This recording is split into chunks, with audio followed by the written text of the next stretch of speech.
Florida, the Sunshine State, with a population of over 19 million, attracts close to 90 million visitors each year. Its success at attracting new residents and tourists, investment in new development has also brought with it heavy and serious traffic problems for road users, particularly pedestrians. Florida is one of the worst states in the nation for pedestrian deaths, with 5 of the 6 most dangerous metro areas for walking in the nation. The annual cost of these crashes in Florida is almost $500 million. Pedestrians and drivers have a shared responsibility for the safety of the crosswalks. Pedestrians must avoid stepping in front of moving vehicles, and drivers must yield them the right of way as soon as they place one step in the crosswalk. The NHTSA has found that both drivers and pedestrians are often at fault. To increase driver compliance of crosswalk laws, a 3-pronged approach is necessary to reduce pedestrian fatalities and injuries. It consists of engineering interventions, education to inform and sensitize the general public, and finally, high-visibility police enforcement to give credibility and support to engineering and educational interventions. High-visibility enforcement is perhaps the most important of these 3 approaches because non-compliance by drivers, followed by strong consequences, is a very potent measure to teach drivers to observe traffic laws. A high-visibility enforcement campaign of crosswalk law gives a clear message that failure to observe pedestrian right-of-way laws will no longer be tolerated. High-visibility enforcement of crosswalks at signalized intersections is best achieved by closely linking engineering, safety messages, and enforcement in a seamless way that ties the 3 elements together along basic themes. A word of caution: police should provide fair warning to drivers and the general public before launching high-visibility enforcement operations. High-visibility enforcement. Step 1. Plan ahead. Know the law. Brief local prosecutors, magistrates, and judges. Command staff can accomplish this by showing them this video, copies of the printed information to be used, and the steps taken to provide fair warning to drivers and the general public before the citation waves begin. Conduct a short hands-on training program on high-visibility pedestrian right-of-way law at signalized intersections. Step 2. The enforcement team. Police enforcement of crosswalk laws is best achieved with a 4 to 6 officer team. Number 1. 1, preferably 2 decoy pedestrians. 2, a spotter. The spotter can also act as a second decoy.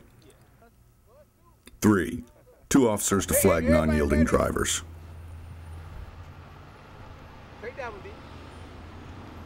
Step 3.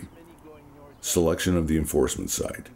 There are 2 types of crosswalks at signalized intersections that warrant enforcement. A. At signalized intersections where the green signal for vehicles comes on at the same time as the walk signal for pedestrians. In these cases, pedestrians always have the right of way, and drivers that fail to yield can be flagged down in a safe place close to the intersection. B. At signalized intersections with pork chop islands with a slip lane for turning vehicles. Turning vehicles in these slip lanes are not required to make a complete stop before turning and only slow down to look for oncoming vehicles coming on their left or left-turning vehicles across the street from them. Typically, these drivers do not look for pedestrians in the crosswalk as they enter the slip lane. The maximum speed limit should first be posted for drivers entering into that slip lane. A cone should be placed at a safe yielding distance from the crosswalk using the signal timing formula. Assuming no significant grade, the following table shows the cone placement distance based on vehicle speeds.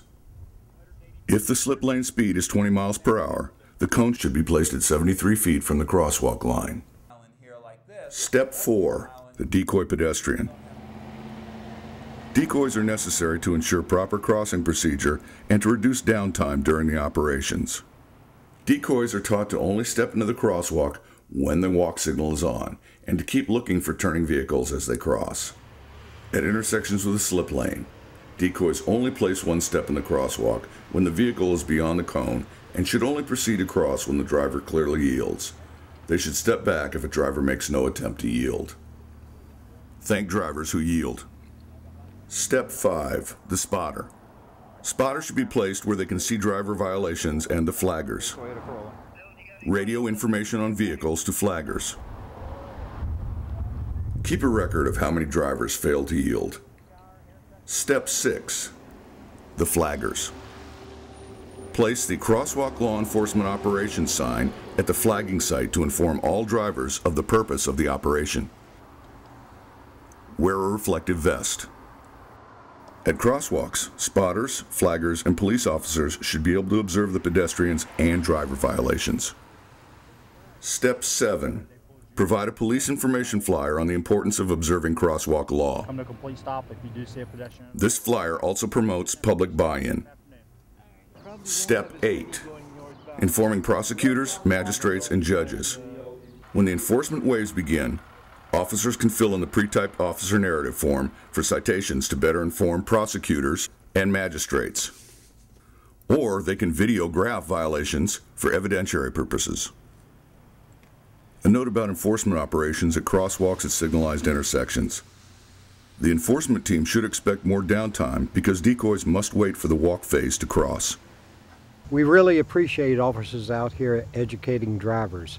It's hard to get across. They never yield for us.